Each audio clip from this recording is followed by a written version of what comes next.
कृष्णाय वासुदेवाय हराय परमात्मने कृष्णाय गोविन्दाय नमो नमः नमो पंकजनाभय नमो पंकजमालिने नमो पंकजनेत्राय नमस्ते पंकजांग्राय। आज हम लोग श्रीमद् भागवत जी के 10वें स्कंद 35 अध्याय जुगल गीत का चर्चा करेंगे। सुखदेव जी बोले, सुखदेव जी कहा, गोप कृष्ण वनम जाते तमनुदूतो सेतसु कृष्णला प्रवयंत नित्य दुख वासरा।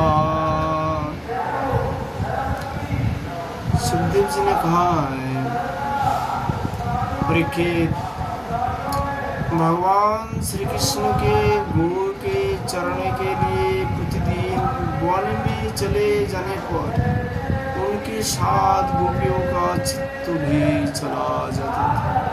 उनका मन श्री कृष्ण का चिंतन करता रहता था और वे वाणी से उनकी लीलाओं का गान करती रहती थी। इस प्रकार वे बड़ी कठिनाई से अपना दिन बिताती थी।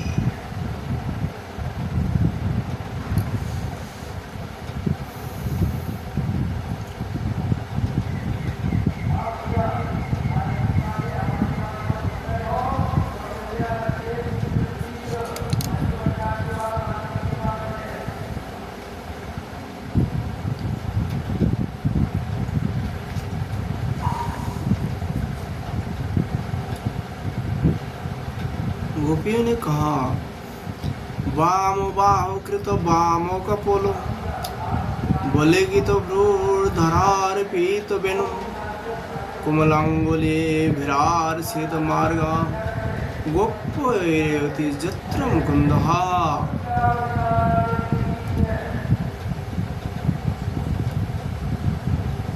गोपियां आपस में कहने लगी,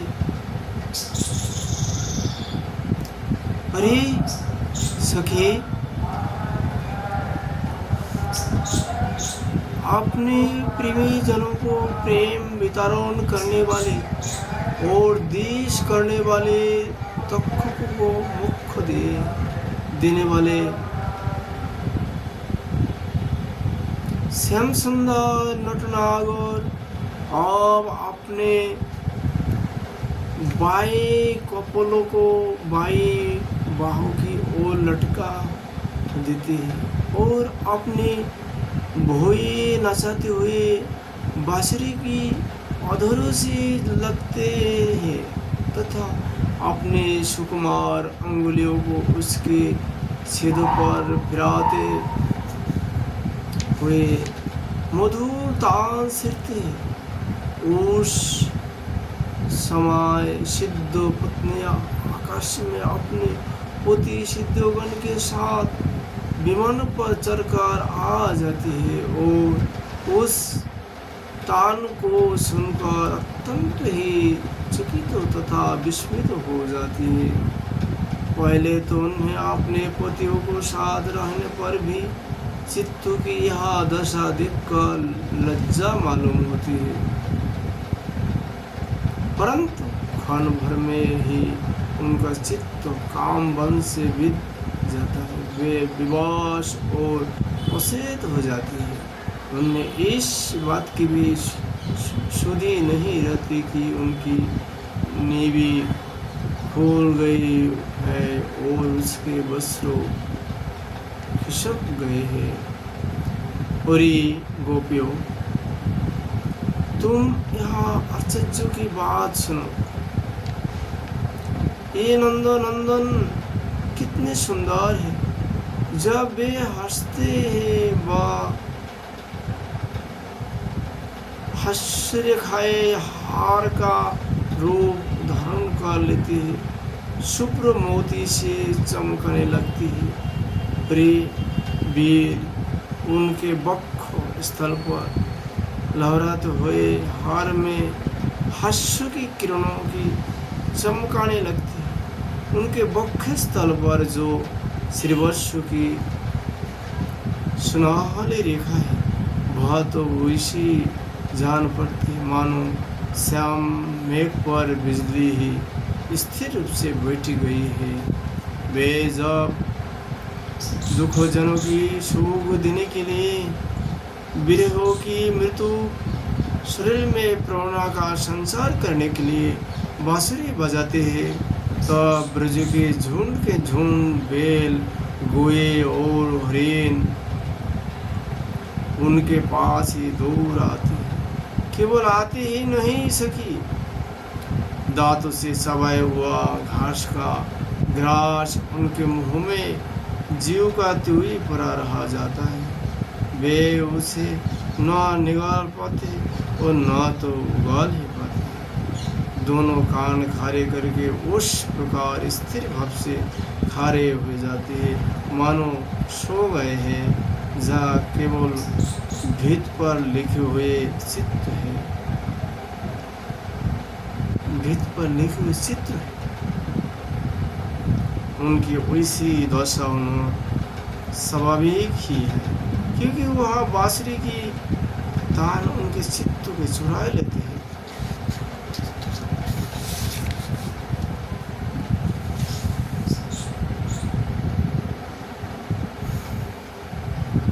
सखियों ने फिर कहने लगे, हे सखी, जब वे नंद के लाले लाल अपने सिर पर मोर पंख का मुकुट बांध लेते हैं, घुंघराली अलका में फूल के गुच्छे फूस लेते हैं, रंगीन धातु से अपना अंगो अंग रंग लेते हैं और नए नए पल्लव से वैसे बेश सजा लेते हैं जैसे कोई बहुत बड़ा पहलवान हो। और फिर बलराम जी तथा ग्वाल वालों के साथ बांसुरी में गौ का नाम ले लेकर उन्हें पुकारते हैं। उस समय प्यारे सखियों, नदियों की गति भी रुक जाती है। वे चाहती है कि वायु उड़कर हमारे प्रियतम के चरणों की धूली हमारे पास पहुँचे और उसे पाकर हमें निहाल हो जाए, परंतु सखियों वे हमारे ही जैसा मंद भागिनी है। जैसे नंदन श्री कृष्ण का आलिंगन करते समय हमारी भुजाएं कांप जाती है और जड़ता रूप संसारी भाव का उदय हो जाने से हमें अपने हाथों की हिला भी नहीं पाते, वैसी वे भी प्रेम के कारण कांपने लगती। 2-4 बार अपने तंग रूप भुजाओं को कपते कपते उठाती तो अवश्य ही, परंतु फिर बेहोश होकर स्थिर हो जाती है, प्रेम विष में स्तंभित हो जाती है। रे वीर, जैसे देवता लोग अनंत और अचिंत औषधियों के स्वामी भगवान नारायण की शक्तियों का गान करते हैं, वैसे ही ग्वालवाल अनंत सुंदर नटनाग और श्री कृष्ण की लीलाओं का गान करते रहते हैं। वे अचिंत औषध संपन्न श्री कृष्ण जब वृंदावन में विहार करते रहते हैं और बांसुरी बजाकर गिरिराज गोवर्धन की तराई में चरती हुई गौ को नाम ले लेकर पुकारते हैं। उस समय वन के वृक्ष लताएं फूल और फल से लादे जाती है, उनके भार से डालियां झुककर धरती छूने लगती है, मानो प्रणाम कर रहे हो। वे वृक्ष और लताएं अपने भीतर भगवान विष्णु की अभिव्यक्ति सुषित करते हुए से प्रेम से फूल उठाती है, उनका रोम रोम खिल जाती है और सबकी सब मधुराएं उड़ने लगती है।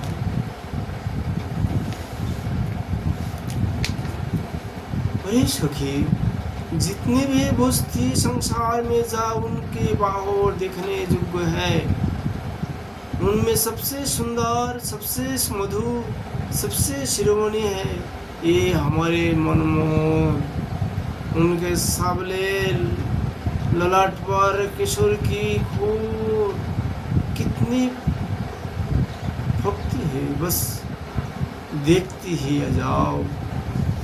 गले में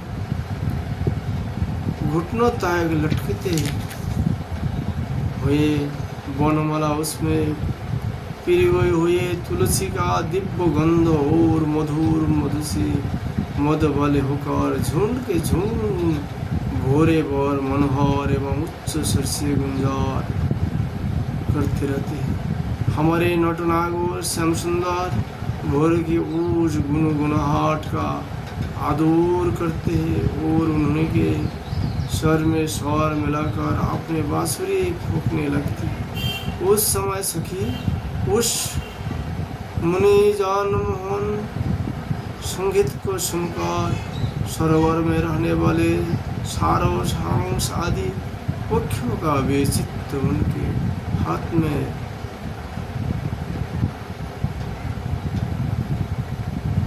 उनके हाथ से निकल जाते, छीन जाते। वे विवश होकर पैरे श्याम सुंदर के पास बढ़ते हैं तथा वो आंखें मूंद चुपचाप चित्त एकाग्र करके उनकी आराधना करने लगते, मानो कोई भ्रंगम वृत्ति के ऋषि परमहंस ही हो। भला कहो तो यह कितनी आश्चर्य की बात है।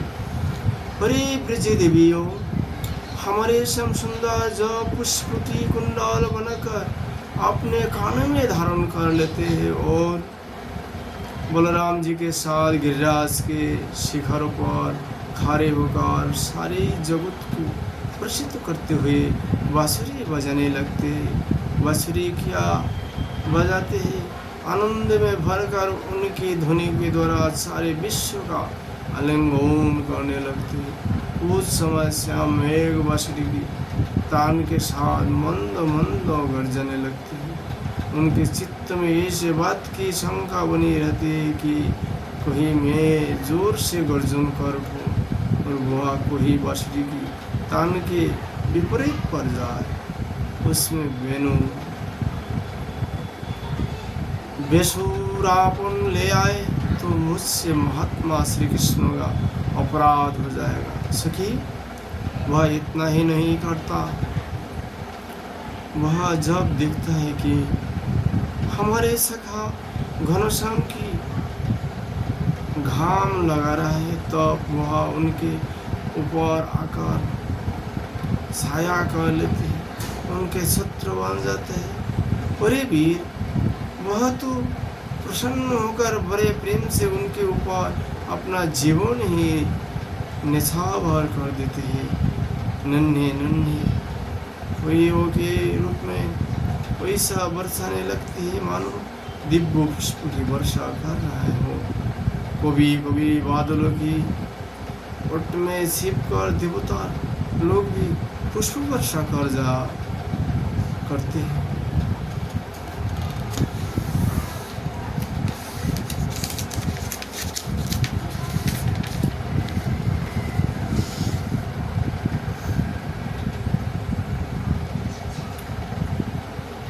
तो शिरोमणि जशोदा जी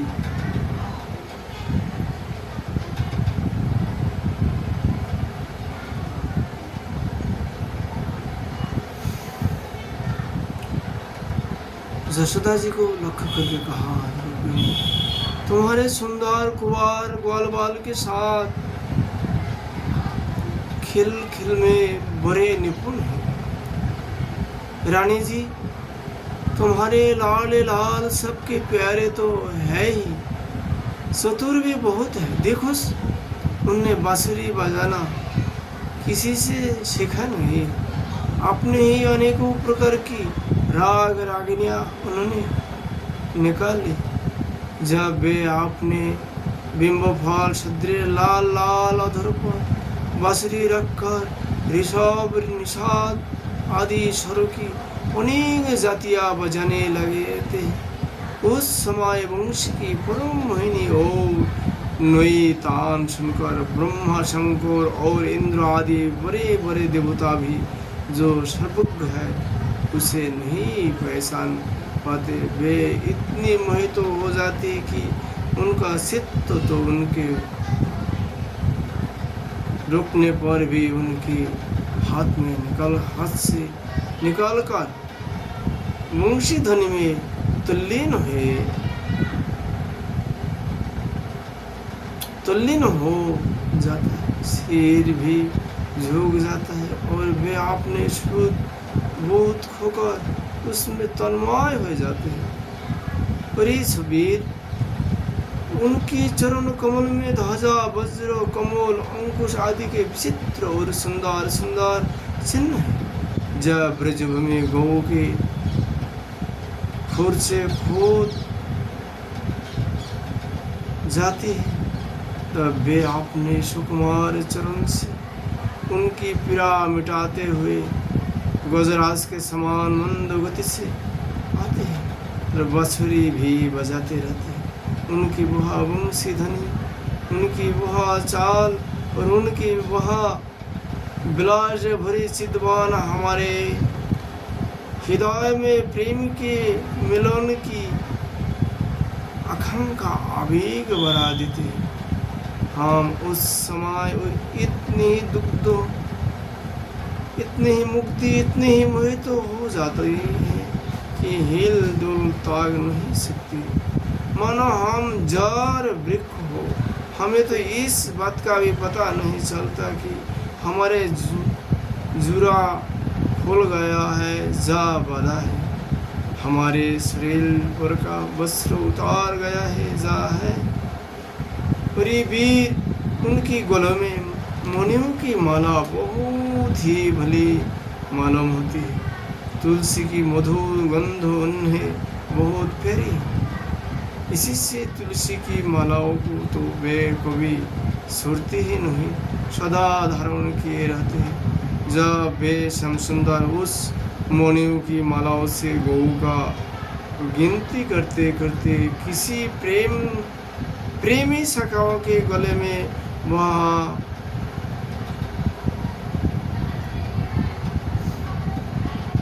बहा देते हैं और भाव बताकर बांसुरी बजाते हुए गाने लगते हैं। उस समय बजते हुए उस बांसुरी के मधुर स्वर से मोहित होकर कृष्णसार मृगों की पुत्री हिरण्या भी अपना चित्त उनके चरणों पर निछावर कर देती। और जैसे हम गोपी अपने घर गृहस्थी की आशा अभिलाषा सुर कर गुण सागर नागो नंदो नंदन को घेरे रहते हैं, वैसे वे भी उनके पास दौड़ आते हैं और वही एक टाग दिखती हुई खारी रह जाती है, लौटने का नाम भी नहीं लेती। नंद रानी जशोदा जी गोपी ने कहा, वास्तव में तुम बड़ी पुण्यवती हो, तभी तो तुम्हें वैसे पुत्र मिले हैं।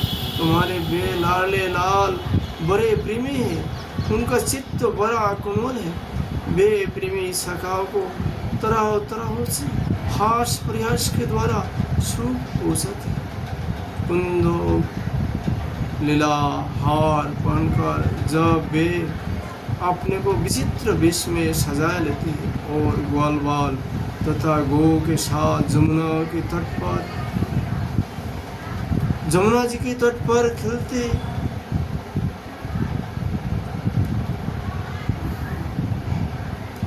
खेलने लगते हैं। उस समय मलाया चंदन के समान शीतल और सुगंधी स्पर्श से मंद मंद अनुकूल बहाकर वायु तुम्हारे लाला की सेवा करती है और गंधर्व आदि उपदेवता बंदी जनों के समान गाना बजाकर उन्हें संतुष्ट करते हैं तथा अनेक प्रकार की भेंट देते हुए सब ओर से घेर कर उनकी सेवा करती है।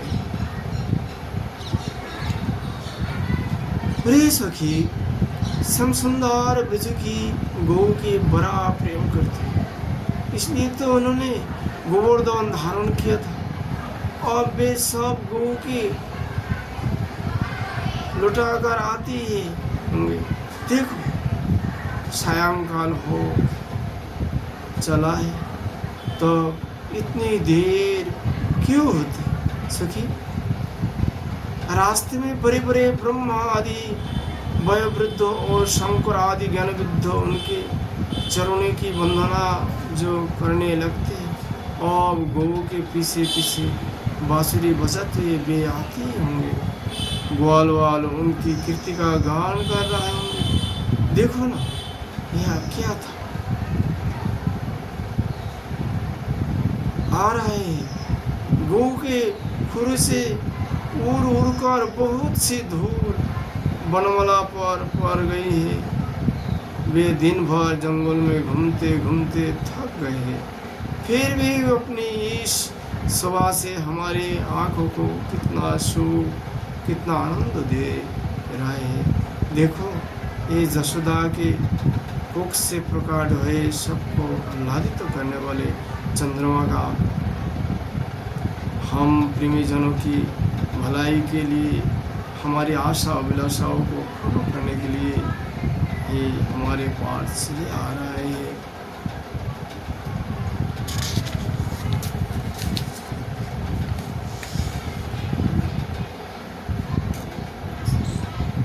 क्यों कहने लगी सखी? देखो कैसा सौंदर्य, मंद भारी आंखों में मंद भरी आंखें कुछ सरी हुई है, कुछ ललाई ली हुई, कैसे भली जान पड़ती। गले में बनमाला लहरा रही है, सोने के कुंडलों की कांति से भी अपने कोमल कमलों को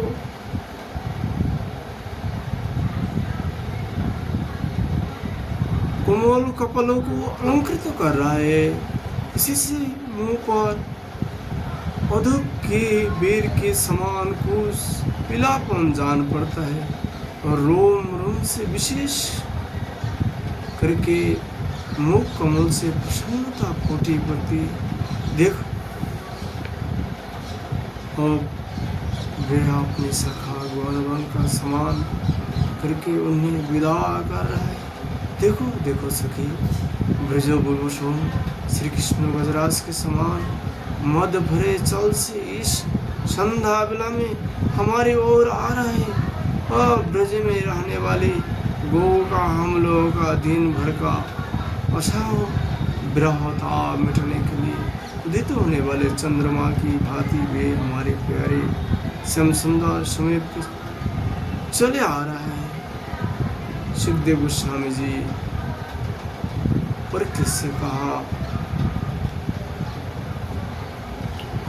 एवं ब्रजे स्त्रियो राजन कृष्ण लीला अनुगाय नीति रे मेरे अंशु तच्चित्तास्तम मनस्का महोदया। सुखदेव गोस्वामी जी राजा परीक्षित से कहा, परीक्षित, बड़ो भागिनी गोपियों का मौन श्री कृष्ण में ही लगा रहता था। वे श्री कृष्णमय हो गई थी। जब भगवान श्री कृष्ण दिन में गौ को चरने के लिए वन में चले जाते, तब वे उन्हीं का चिंतन करती रहती और अपने सखियों के साथ अलग अलग उन्हीं की लीलाओं का गान करके उसमें राम जाते। इस प्रकार उनके दिन बीत जाते। आज हम लोग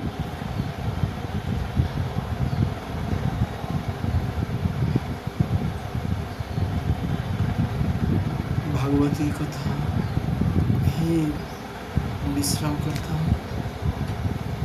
राधा माधव की कृपा होने पर फिर राधा माधव का लीलाओं का गुणगान करने का प्रयास करूँगा।